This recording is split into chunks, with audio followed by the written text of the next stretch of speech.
At the altar of Poseidon, the Greek commanders who just saved their world cast votes for the bravest among them. Each writes his own name first. Pride demands it. But on the second line, almost every ballot says the same thing: Themistocles. It's the ancient world's most backhanded compliment and its most sincere tribute. To understand those second-place votes, look back. After the Battle of Salamis, the Hellenic League, the alliance of Greek states under Spartan command, gathered at the Isthmus, the land bridge to the Peloponnese. They treated the war like an athletic contest, awarding prizes for valor. The rule was social, not written. A commander always voted himself first. So second place became the real measure of merit. 3 decisions earned Themistocles those votes. First, the Laurium fleet. Years before the invasion, Athens struck a rich vein of silver at Laurium, the city's mining region. Citizens expected a personal payout, coins in every hand. Themistocles persuaded them instead to spend the windfall on warships. 200 triremes, 3 banked Greek vessels with bronze rams, were built. Without that fleet, there was nothing to fight Xerxes with. The decision that won Salamis was made a decade before anyone heard the word.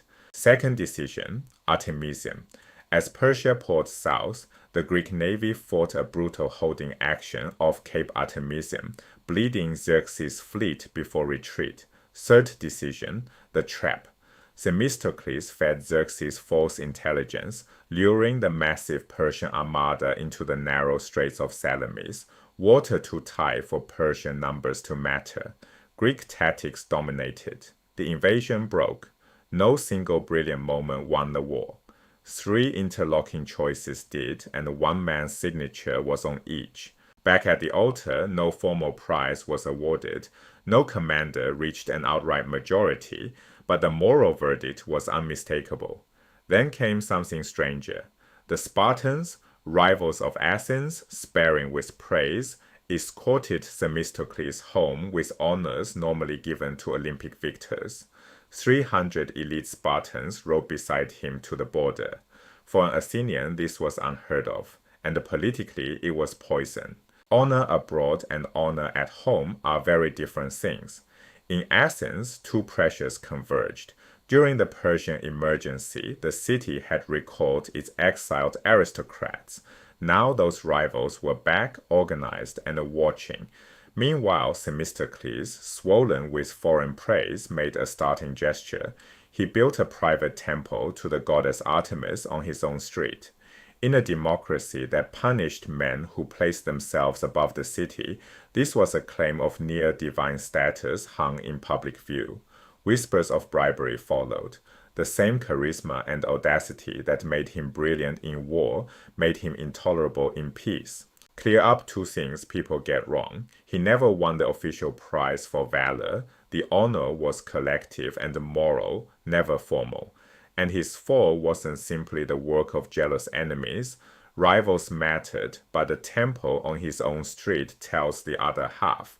He helped build the case against himself. Democratic Athens could reward results in crisis.